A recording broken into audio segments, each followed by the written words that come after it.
Hello students, I am Rashmi Chand. Welcome you again in my YouTube channel Architects Education. So आज मैं लेके आई हूँ मैट्राइजेस का second part जिसमें हम पढ़ेंगे टाइप्स ऑफ मैट्राइजेस। तो शुरू करते हैं हम। चलिए, सबसे पहले टाइप्स ऑफ मैट्राइजेस। सबसे पहले मैंने आपको लास्ट वीडियो में बता चुका था कि मैट्राइजेस किस फॉर्म पे होती है, रेक्टेंगुलर फॉर्म पे होती है जिसमें रोज और कॉलम्स होते हैं। अब इसमें रोज और कॉलम्स में जो एलिमेंट होते हैं वो किस तरीके से होते हैं। पहले आपका A11 होता है, A12 होता है, A13 होता है। अगर मैं 3x3 की बताती हूँ तो मेरे पास होता है A11, A12, A13, A21, A22, A23 and A31, A32, A33। अगर आपको ये चीजें समझ नहीं आ रही तो आप मेरा फर्स्ट वीडियो जाके देख सकते हैं, उसमें आपको पूरी चीजें क्लियर हो जाएंगी। तो अभी मैं थोड़ा सा बेसिक्स फिर से बता देती हूँ। यहाँ पे जो 1-1 है, 1-1 का मतलब होता है कि पहला आपने क्या लिया है, रो को रिप्रेजेंट किया और सेकंड में आपने कॉलम को रिप्रेजेंट किया। तो कॉलम हमारी होती है, कॉलम हमारा होता है ये जो हमारी वर्टिकल लाइन होती है और रो हमारी होती है हॉरिजॉन्टल लाइन। ठीक है, अब इसमें हम पढ़ेंगे कि सबसे पहले होती है कंपैरेटिबल मैट्राइजेस। ठीक है, तो इसमें क्या होता है कि जो हमारी मैट्रिक्स होती है वो कंपेयर हम कब कर सकते हैं, जब इन दोनों का ऑर्डर क्या रहेगा, सेम। ऑर्डर सेम होने का मीनिंग है कि नंबर ऑफ रोज जितनी इस मैट्रिक्स में है, same matrix same number of रोज यहाँ पे होना चाहिए। जैसे कि अगर यहाँ पे 2 रोज हैं तो यहाँ पे भी 2 रोज होनी चाहिए, यहाँ 3 रोज हैं तो यहाँ पे भी 3 रोज होनी चाहिए। अगर यहाँ पे 4 कॉलम है तो यहाँ पे भी कितने होने चाहिए, 4 कॉलम होने चाहिए। ठीक है, और मतलब अगर हम ऐसा लिखते हैं ABCD और यहाँ पे अगर मैंने लिख दिया है 1 2 3 4 5 6 7 8 9, अगर मैंने इस तरीके से रिप्रेजेंटेशन किया है तो हम इस मैट्रिक्स को इस मैट्रिक्स के कंपेयर नहीं कर सकते। क्यों नहीं कर सकते? क्योंकि यहाँ पे नंबर ऑफ रोज कितनी है, 2 है और यहाँ नंबर ऑफ रोज 3 है। यहाँ नंबर ऑफ कॉलम कितने हैं, 2 है और यहाँ नंबर ऑफ कॉलम कितने, 3 है। चलो अब एक काम करते हैं, यहाँ पे मैं क्या कर देती हूँ, यहाँ पे रोज मेरी 3 है और कॉलम 2 हो गए, कॉलम आपके इक्वल हो गए।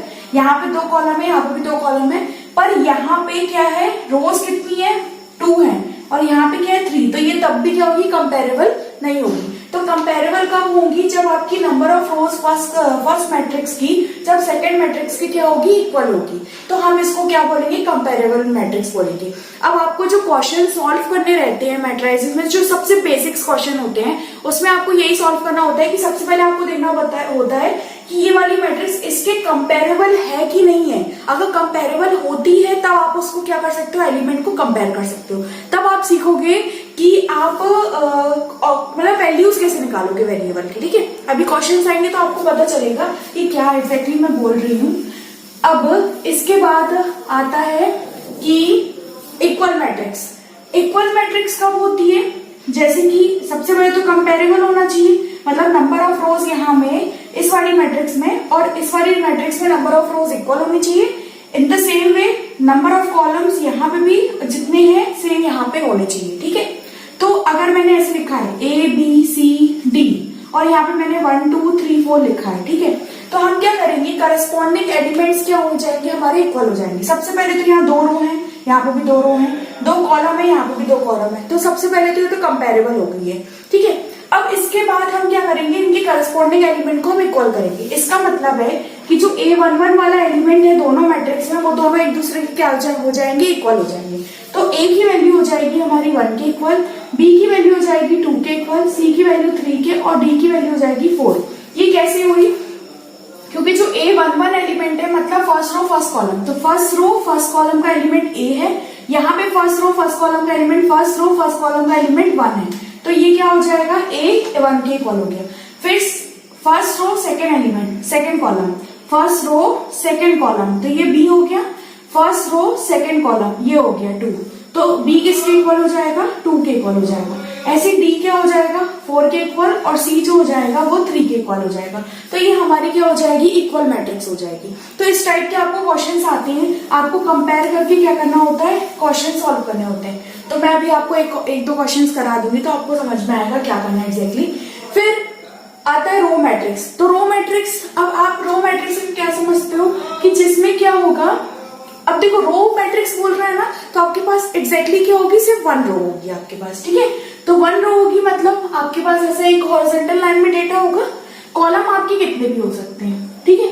तो जैसे मैंने यहाँ 3 लिख दिया, 5 लिख दिया, 7, 9, ये मैंने कितने कॉलम में कर दिए, 4 कॉलम कर दिए, पर रो मेरी कितने हैं, 1 है, तो ये मेरी रो मैट्रिक्स हो जाएगी। ये मेरी कितने क्रॉस कितने की हुई है, सबसे पहले रो कितनी है 1 और कॉलम कितने हैं 4, तो 1 क्रॉस 4 की मैंने क्या की है, मैट्रिक्स बनाई है। तो रो हमेशा क्या होगी, 1 होगी। अब अगर मैं ऐसा लिख दूं 1 2 3, तो ये हो गई है मेरी 1 क्रॉस 3 की, क्यों, क्योंकि रो कितनी है, 1 है, एक हॉरिजॉन्टल लाइन में एलिमेंट है और 3 क्या है, हमारे कॉलम है, तो ये हो जाएगा 1 क्रॉस 3 की मैट्रिक्स हो जाएगी। तो ये हमारा ऑर्डर हो गया 1 क्रॉस 3, ठीक है। इसके बाद सेम वे में जब हम कॉलम मैट्रिक्स की बात करते हैं तो हमारे पास सिर्फ एक कॉलम होगा, यहाँ यहाँ यहाँ यहाँ यहाँ ऐसे वैल्यूज आएंगी और आपकी रोज कितनी भी हो सकती है, ठीक है।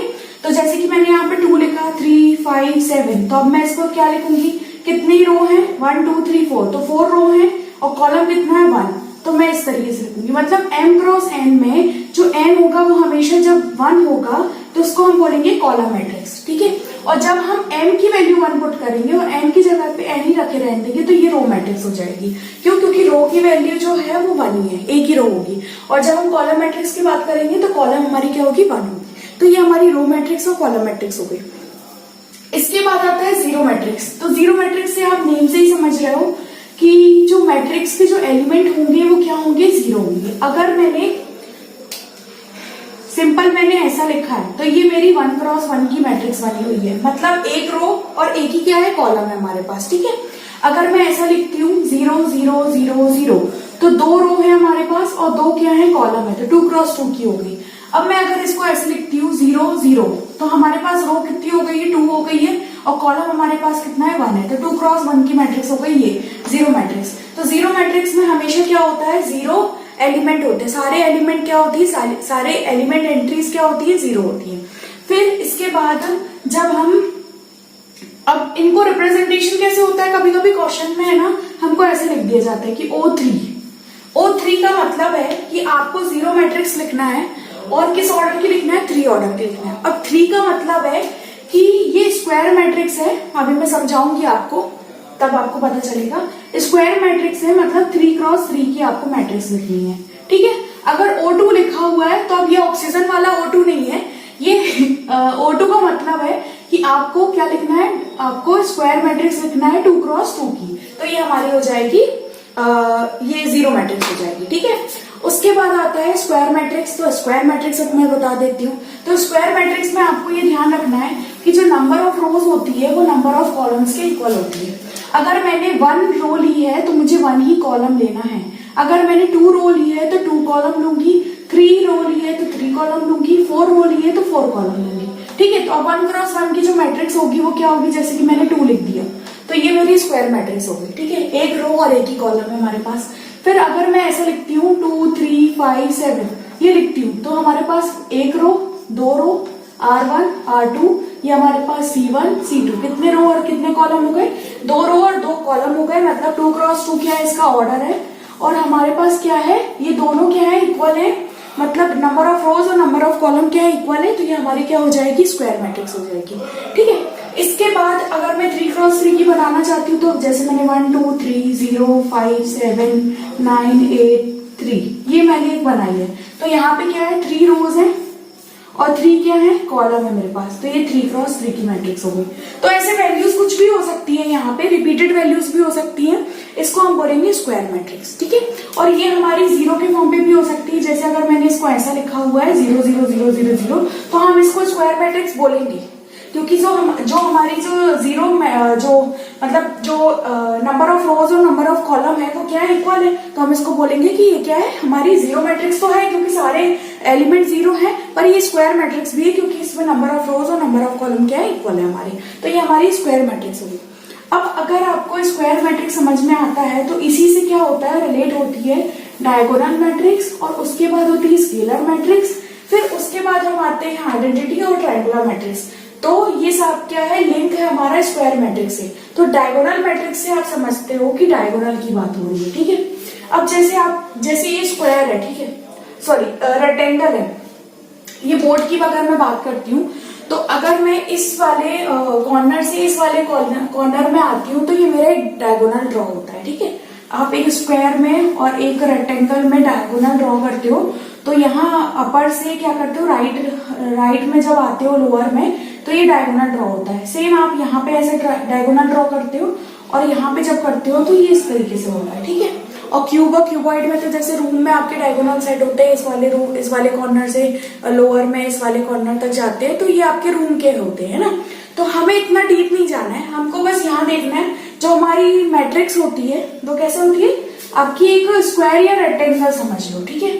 तो अब मुझे डायगोनल कब देखना है, जब सिर्फ आपको कहां से जाना है, अपर लेफ्ट से लोअर राइट तक जाना है आपको, बस ये वाला आप नहीं देखोगे, ठीक है। ये वाला डायगोनल कंसिडर नहीं होता है हमारा, सिर्फ ये डायगोनल कंसिडर होता है, ठीक है। तो इन वैल्यूज को हम क्या बोलते हैं, डायगोनल एंट्रीज बोलते हैं, ठीक है। जब हमारा क्या होता है, I इज इक्वल टू जे होता है, डेट मीन्स जब हम A11 की बात कर रहे हैं मतलब 1 1, I की वैल्यू भी 1, J की वैल्यू भी 1। जब हम 2 2 की बात कर रहे हैं मतलब I की वैल्यू भी 2, J की वैल्यू भी 2। और जब हम A33 की बात कर रहे हैं मतलब I की वैल्यू भी 3 और J की वैल्यू भी 3, तो हम इसको बोलेंगे डायगोनल मैट्रिक्स, मतलब डायगोनल एंट्रीज है हमारी, ठीक है।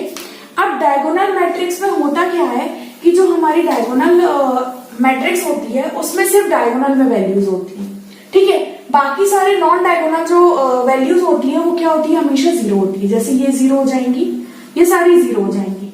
और ये जो डायगोनल एंट्रीज है ये हमारी जीरो भी हो सकती है और नॉन जीरो भी हो सकती है, ठीक है। जैसे कि मैंने यहाँ पे 2 लिख दिया, ये 3 लिख दिया और ये 5 हो गया, तो ये डायगोनल मैट्रिक्स हो गई, ठीक है। ये कितने क्रॉस कितने की लिखी है मैंने, 3 क्रॉस 3 की लिखी है।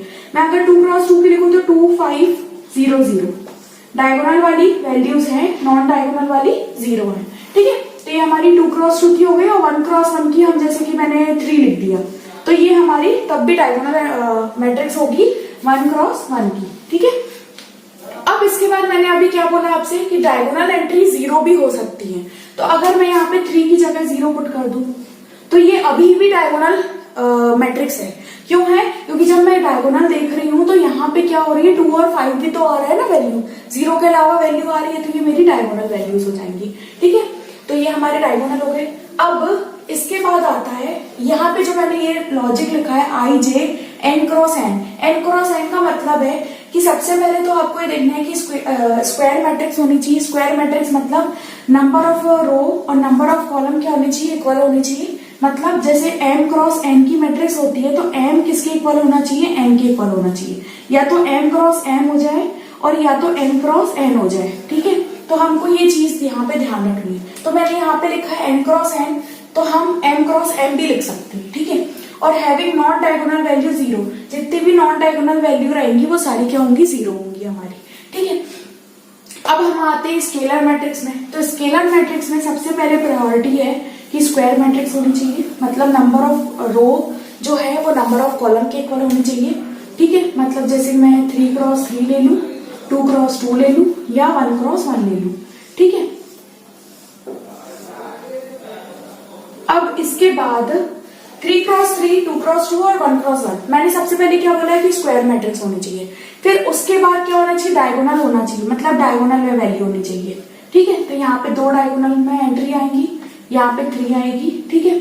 बाकी सारी एंट्रीज क्या होंगी, 0 होंगी। तो ये 0, ये 0, ये 0, ये 0, ये 0, ये 0, यहाँ पे ये 0 और ये 0, यहाँ पे तो आपका नॉन जीरो वैल्यू आएगी नहीं क्योंकि 1 क्रॉस 1 की है।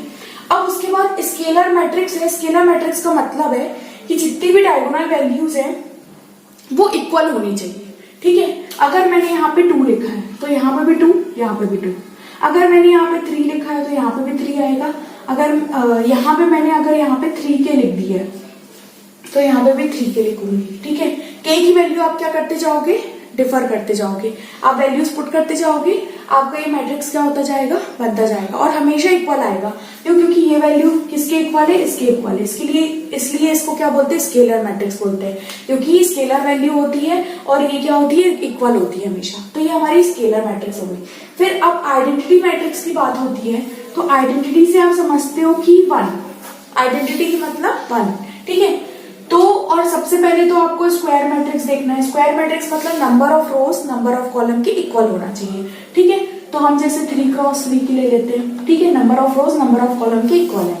फिर उसके बाद अब ये क्या होना चाहिए, डायगोनल मैट्रिक्स भी होना चाहिए, मतलब डायगोनल की वैल्यू बस आएंगी, ठीक है, बाकी नॉन डायगोनल वैल्यू क्या आएंगी, 0 आएंगी, तो मैंने ये 0 लिख दिया।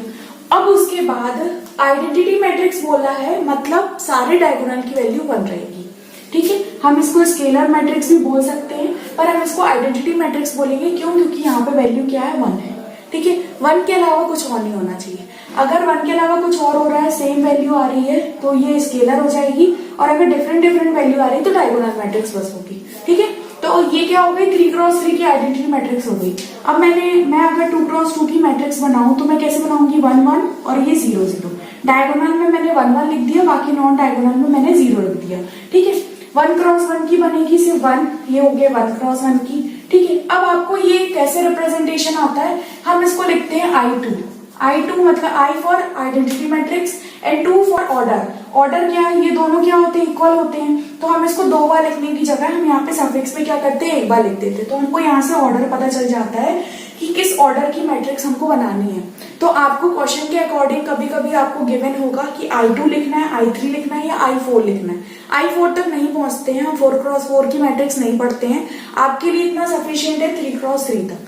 ठीक है, मैक्सिमम ही आपके लिए। ठीक है, तो ये हो गई आइडेंटिटी मैट्रिक्स, और ये सारी क्या होती है, डायगोनल वैल्यूज क्या होती है आपकी, 1 होती है। ठीक है, और इसको I2 लिख दिया, इसको हम लिखेंगे I3, तो ये I3 हो जाएगा हमारा। ठीक है, क्योंकि I फॉर आइडेंटिटी मैट्रिक्स मतलब डायगोनल वैल्यूज 1 होंगी, और 3 फॉर ऑर्डर क्या है हमारा, 3 है, तो ये हमारी आइडेंटिटी मैट्रिक्स हो जाएगी ऑफ ऑर्डर 3।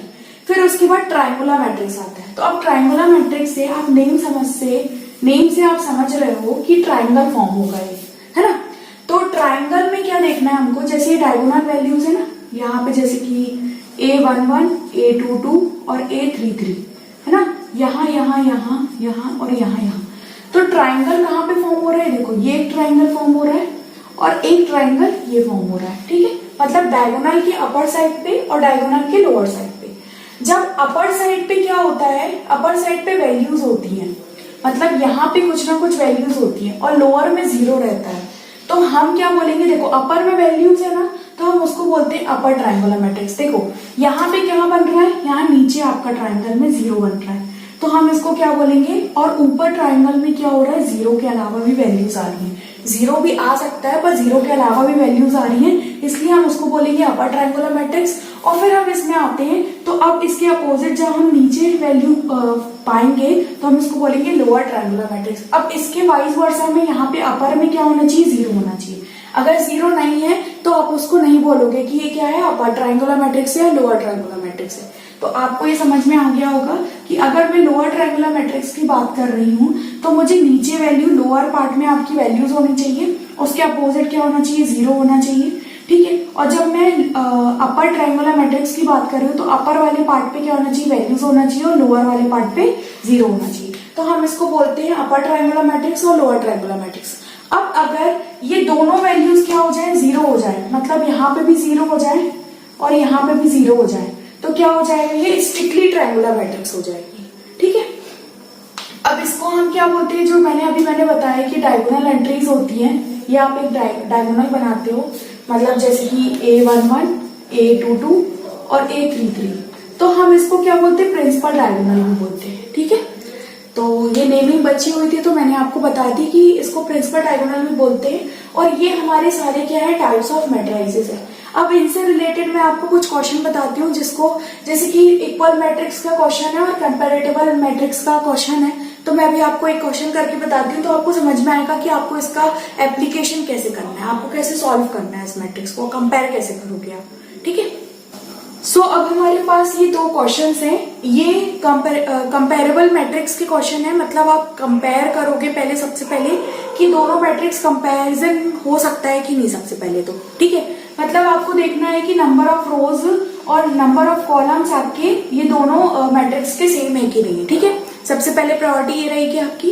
फिर नेक्स्ट आपकी प्रायोरिटी क्या रहेगी कि आपको क्या करना है, इक्वल मैट्रिक्स दी है। ठीक है, इक्वल मैट्रिक्स कब दी जाती है, जब आपको बीच में इक्वल टू का साइन दी है, तो इक्वल टू का साइन आपको शो करता है कि जो भी वैल्यू यहाँ पे है वो इसके इक्वल है। ठीक है, तो हमको क्या करना है, कंपैरिजन करके और हमें वैल्यूज फाइंड करनी। जैसे फर्स्ट क्वेश्चन हमारे पास दिया है x + 2y, और यहाँ पे 3x दिया है, -y 4, और यहाँ पे दिया है -4 3 6 4। तो आपको क्या करना है, कंपैरिजन करना है। मैंने अभी आपको बताया था कि करस्पॉन्डिंग एलिमेंट को आपको क्या करना है, कंपैरिजन करना है। मतलब अगर आपने 2 1 का देखा है इस वाली मैट्रिक्स में, तो आप यहाँ पे भी क्या करोगे, 2 1 को कंपेयर करोगे, ठीक है। तो अब मैं अगर यहाँ पे देखती हूँ तो यहाँ मुझे देखो यहाँ 4 लिखा है ना, तो यहाँ पे 4 है, मतलब हमारी मैट्रिक्स क्या है, सही है, ठीक है। अब यहाँ देखो ये 4 के इक्वल है। अब ये सिंगल दिख रहा है आपको y, और यहाँ पे क्या है, 2 वेरिएबल दिख रहे हैं ना, और यहाँ पे सिंगल है। तो आप क्या कर दो, सिंगल को सिंगल से कंपैरिजन कर दो, तो आपका इजीली वैल्यू आ जाएगी, ये इसके इक्वल होगा ही, ठीक है। तो x की वैल्यू कितनी हो जाएगी, 2, और जब माइनस वाई का कंपैरिजन आप 3 से करोगे तो y की वैल्यू हो जाएगी -3। अब अगर आप इस वाले टर्म को भी करते हो ना इक्वेट, तब भी आपकी वैल्यू आएगी। x plus 2y equal to क्या दिया, -4। अगर आप x वर्स की वैल्यू निकाल लेते हो, यहाँ पुट कर दो 2 plus 2y equal to -4, 2y equal to -4 -2 which is equal to -6, 2y, y equal to हो जाएगा -3। देखो ये आपकी वैल्यू इक्वल आ गई। और अगर आप यहाँ पे y की वैल्यू -3 पुट करते हो तो x की वैल्यू 2 आ जाएगी। तो इस तरीके से हम क्या करेंगे, कंपैरिजन करके वैल्यूज क्या करेंगे, फाइंड करेंगे।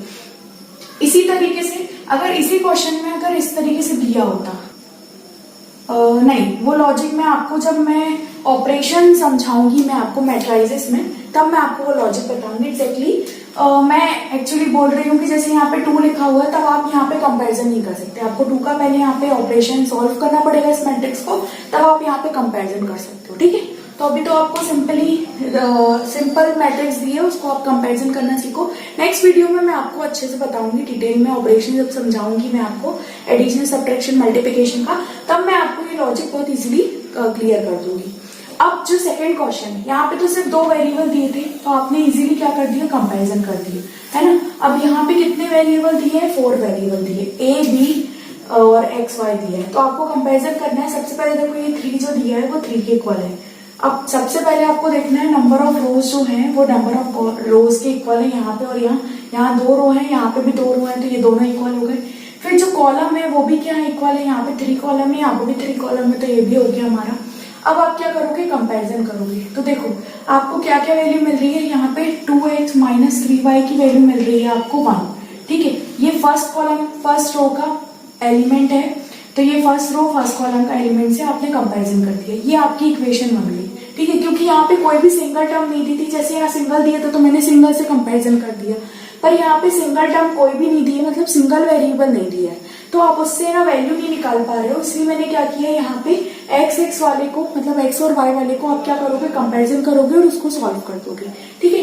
तो जैसे मैंने 2x - 3y को 1 से इक्वेट किया, अब x वाली टर्म ये है ना, तो मैं इसका कंपैरिजन करूंगी। सेकेंड कॉलम, सेकेंड रो और सेकेंड कॉलम में 6 है, तो ये इक्वेशन 2 हो गई। ऐसे ही आप क्या करोगे, a - b को कंपेयर करोगे -2 से, ये इक्वेशन 3 हो गई, और 3a + 4b को आप कंपैरिजन करोगे 29 से, तो इक्वेशन 4 हो जाएगी। बस अब आपको क्या कर देना है, या तो आप एलिमिनेशन लगा दो, सब्स्टिट्यूशन लगा दो, आपको जो भी मेथड आती है इक्वेशन को सॉल्व करने के लिए आप वो मेथड यूज कर सकते हो। तो मैं यहाँ पे क्या करती हूँ, एलिमिनेशन मेथड यूज करती हूँ।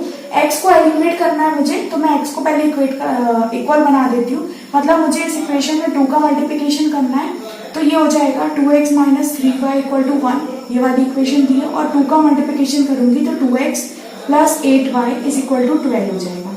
मैं यहाँ सब्ट्रैक्शन कर देती हूँ, तभी तो x एलिमिनेट होगा। तो अब मेरे पास यहाँ बचता है -11 और यहाँ पे -11, तो y की वैल्यू मेरी हो जाती है 1।